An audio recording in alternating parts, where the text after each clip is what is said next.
Hey, what's going on, guys? Joe here, coming at you today from Town Hall 9 with my top 5 Town Hall 9 farming attack strategies. Which one's the best? They're all the best. I can't really pick one over the other and say it's better than the other. It's really a matter of preference and what you guys appreciate, what you're used to using, and what you like to use. I'm just going to pick 5 armies that I enjoy using or that I've seen used against me that were actually very viable strategies. Now, first things first, you guys got to know what farming is. Farming is the sacrificing of trophies for resources.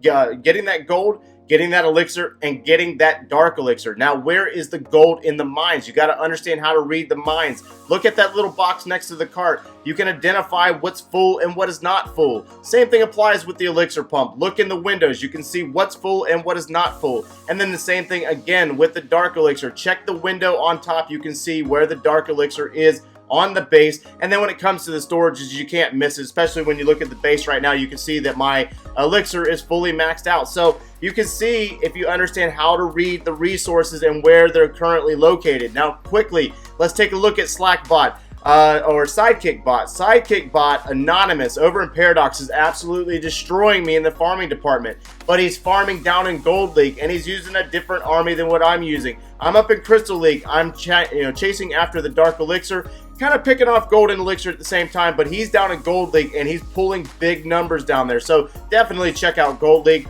But enough talk. You guys want to see the armies? Let's get into the armies, guys. Alright, so my first army has to be Barbarians and Archers. You can add minions, you can do the BAM, but no Dark Elixir is required for just Barbarians and Archers. This army is great if you're just starting out as a Town Hall 8 and going into Town Hall 9. You can use the Barbarians, the Archers, pick off the gold and elixir out of the pumps. You can do this in a matter of an hour or so and pull a lot of gold and elixir, especially if you're brand new to Town Hall 9 and you're starting to work on those barracks upgrades, the army camp upgrades, getting the queen down for the first time or getting her built. This army is great for pulling the resources fast so you can get your builders going quickly if you are a brand new Town Hall 9. Let's get into our next army, guys. Next up, we have Giants and Wizards. Giants and Wizards is not a super expensive army, but it is kind of pricey on the elixirs. So if you're trying to actually go into bases, you're trying to beat the bases, and trying to steal all of their resources, a great army is the Giants and Wizards. Now, level 5 Giants, they're not that strong when you're coming out of Town Hall 8, taking on full-on Town Hall 9s, but you can attack Town Hall 8s with the level 5 Giants and the level 5 Wizards, and then you upgrade your Giants to level 6s, and then you'll be able to do stuff like this. Now, this wasn't an attack on my base, and he'll use the Giants to progress all the way around the outsides of the base, and he's actually targeting all of my base. He's trying to get all of it, which is fine. When it comes to the bases, guys, your defensive bases, they're not always going to defend everything, but if you are a strong farmer, you can go back and steal these resources in a matter of 30 minutes to an hour, depending on how often you farm. So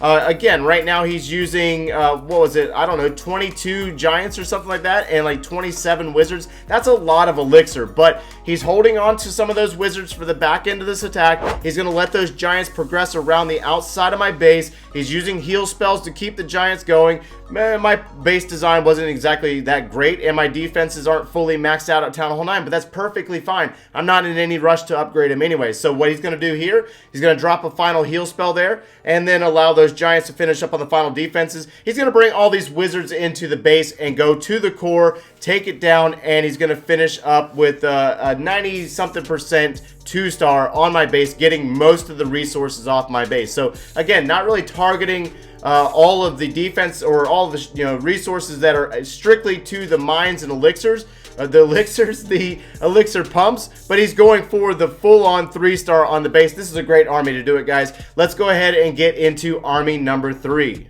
Alright, so our third army is by far the Lunion Army, and it's amazing. Now, in this case here, anonymous, this is how he's bringing in that big loot that I showed you at the beginning of the video. He's bringing Lava Hounds. You don't necessarily need to bring Lava Hounds in order to be successful with this army. However, he's bringing them just because he wants to take down all of the base. It's not a matter of just kind of pulling the resources a little bit here and there. He wants to take down the entire base. So he's choosing to bring the lava hounds in his composition, but you can bring just, standard balloons and minions to clear out the base. Now, you can see where the lava hounds are tanking for the balloons, like a lot of you would know that, and then the minions are coming from the back end and clearing out all the resources on the base, following up the tanking with the lava hounds and the balloons. Now, right now, he's only got a few minions. The minions are on the top side of the base up there. There's some are coming up through the center of the base, and they're pulling all of the resources out of the collectors and all of the storages on the outsides of the base.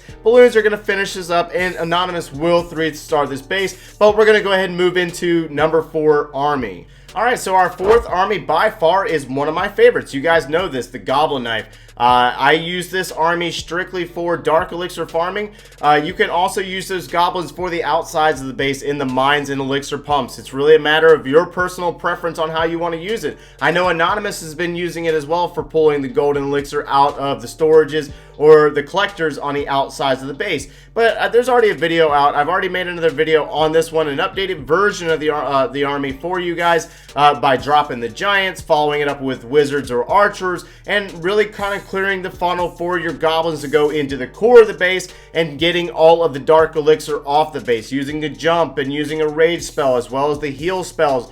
At this point, I have really kind of gotten this army down to where I can pretty much take Dark Elixir almost off of almost every base I come encounter with. But this is by far one of my favorite armies personally, and I use this army a lot to both win and steal Dark Elixir.